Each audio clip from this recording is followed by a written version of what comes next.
우리는 사방으로 쥐어들어도 움츠러들지 않으며 답답한 일을 당해도 낙심하지 않으며 박해를 당해도 버림받지 않으며 거꾸로 뜨림을 당해도 망하지 않습니다. 우리는 언제나 예수의 죽임당하심을 우리 몸에 짊어지고 다닙니다. 그것은 예수의 생명도 또한 우리 몸에 나타나게 하기 위함입니다. 고린도후서 4장 8에서 10절 말씀. 고린도후서 4장에는 바울이 사역에 임하는 태도와 바울이 궁극적으로 바라는 소망이 담겨 있습니다. 사역이라고 표현했지만 바울의 이 마음가짐은 모든 그리스도인이 신앙생활함에 있어 매우 중요한 요소라고 여겨집니다. 바울은 다른 서신에서도 강조했던 바이지만 자신이 사도직을 수행할 수 있었던 것은 오직 예수로 말미암아 가능했던 일임을 이야기합니다. 그는 5절에서 말합니다. 우리는 우리 자신을 전하는 것이 아니라 예수 그리스도를 주님으로 선포합니다. 우리는 예수로 말미암아 우리 자신을 여러분의 종으로 내세웁니다. 바울은 자신이 하는 사역이 결코 자기 자신을 드러내려는 것이 아님을 밝힙니다. 바울은 나의 잘남과 나의 탁월함을 드러내려는 것이 아니라 예수가 우리 삶의 주인 되심을 드러내기 위해 이 일을 한다고 말했습니다. 사람은 자신을 늘 돌아봐야 합니다. 그 이유는 사람은 아무리 좋은 생각과 좋은 가치관을 앞세워 일을 시작하더라도 그 일이 오래 지속되거나 잠시 한눈을 팔게 되면 처음 중요하게 여겼던 그 좋은 생각과 좋은 가치관이 변질될 수 있기 때문에 그러합니다. 이런 퇴색이 일어나게 된 이유는 무엇일까요? 여러 이유가 있겠습니다만 나라는 존재가 중요해지기 때문에 그러하기도 합니다. 내가 모든 일의 중심이 되기에 그런 오류를 범하게 되는 것입니다.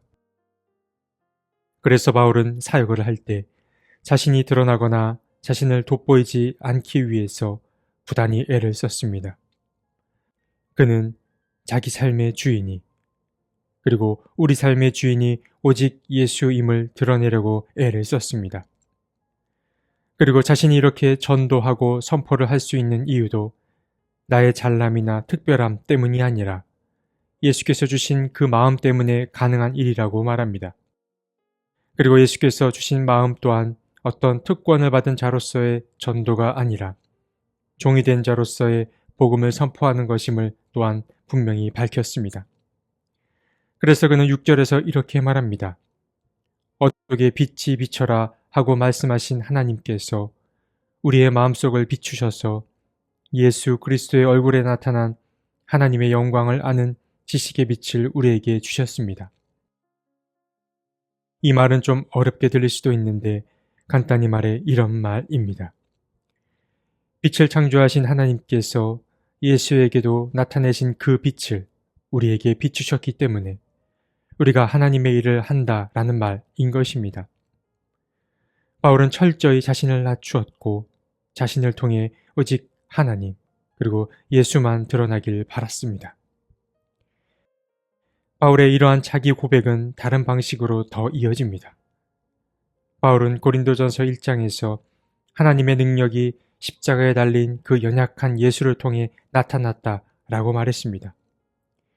바울은 말하기를 하나님의 어리석음이 사람의 지혜보다 더 지혜롭고 하나님의 약함이 사람의 강함보다 더 강합니다. 라고 말했습니다. 이 말은 죽음에 삼켜진 이 연약한 예수가 부활이라는 생명의 사건을 일으켰기 때문에 하나님의 약함이 사람의 강함보다 더 강하다라고 말하는 것입니다. 바울은 자신의 능력을 하나님으로부터 받았는데 하나님으로부터 능력을 받았다라는 이 말은 곧 약함을 강하게 하시는 그 하나님의 방식을 고스란히 물려받았다라는 것을 뜻합니다. 그래서 바울은 자신의 능력을 자신이 원하는 대로 사용할 수 없는 것입니다. 바울은 자신의 능력이 오직 하늘로부터 주어진 선물임을 잘 알고 있었습니다. 그러나 바울에게 고난이 없었던 것은 아닙니다. 사도직을 감당하는 사람에게 고난이 닥쳐오기 마련입니다. 오늘 본문 8에서 9절에는 바울은 자신이 어려움을 당한 적이 있음을 드러냅니다. 우리는 사방으로 쥐어들어도 움츠러들지 않으며 답답한 일을 당해도 낙심하지 않으며 박해를 당해도 버림받지 않으며 거꾸로 뜨림을 당해도 망하지 않습니다. 라고 말했습니다. 바울은 주님의 일을 하면서 사방으로 쥐어들어 오는 일, 답답한 일, 박해를 받거나 거꾸로 뜨림을 당하는 일을 만났습니다. 새한글 성경은 사방으로 쥐어들어오는 이 일을 억압을 당하는 일로 표현하였고, 그리고 거꾸로 뜨림을 내동댕이 쳐짐이라고 묘사했습니다. 이러한 표현은 우리에게 쉽지 않은 고난이 닥쳐올 수 있음을 예상하게 만듭니다. 복음이라는 것은 믿지 않는 자들에겐 불편할 수밖에 없습니다. 그들이 잘못된 사람이거나 이상한 사람이기 때문이 아닙니다.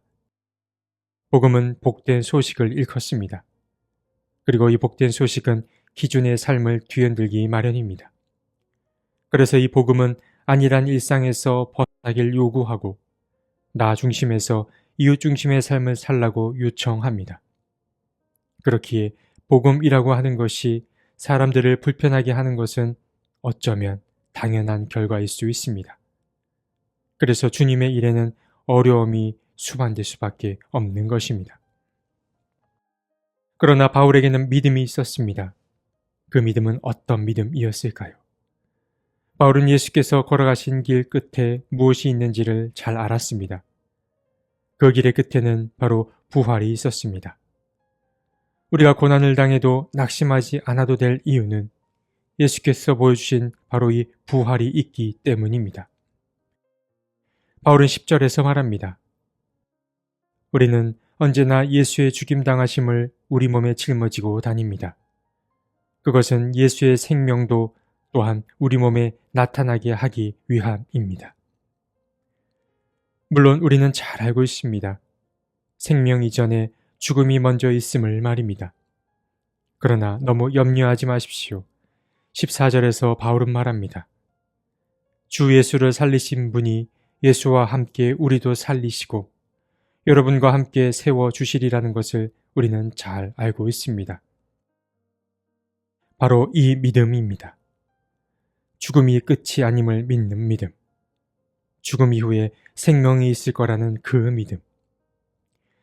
자주 드리는 말씀입니다만 여기서 말하는 생명은 죽지 않고 영원히 사는 어떤 불사의 존재 혹은 불멸의 존재가 되는 것을 일컫진 않습니다.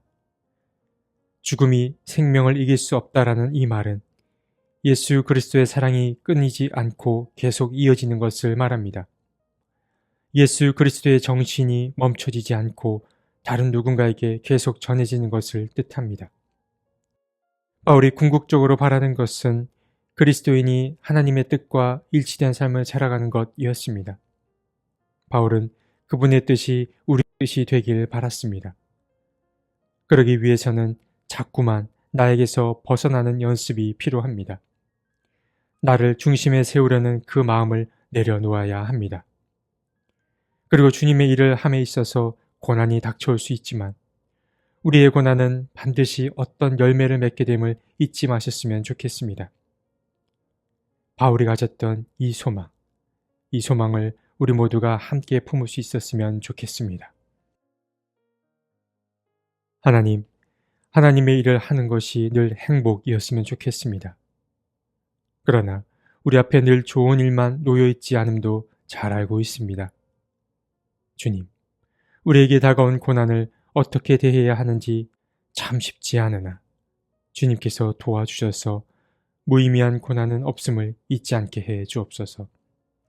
그리고 자꾸만 나 자신을 지어가는 그 연습을 통하여 이 땅에 하나님의 나라가 도래할 수 있게 도와주옵소서. 아멘.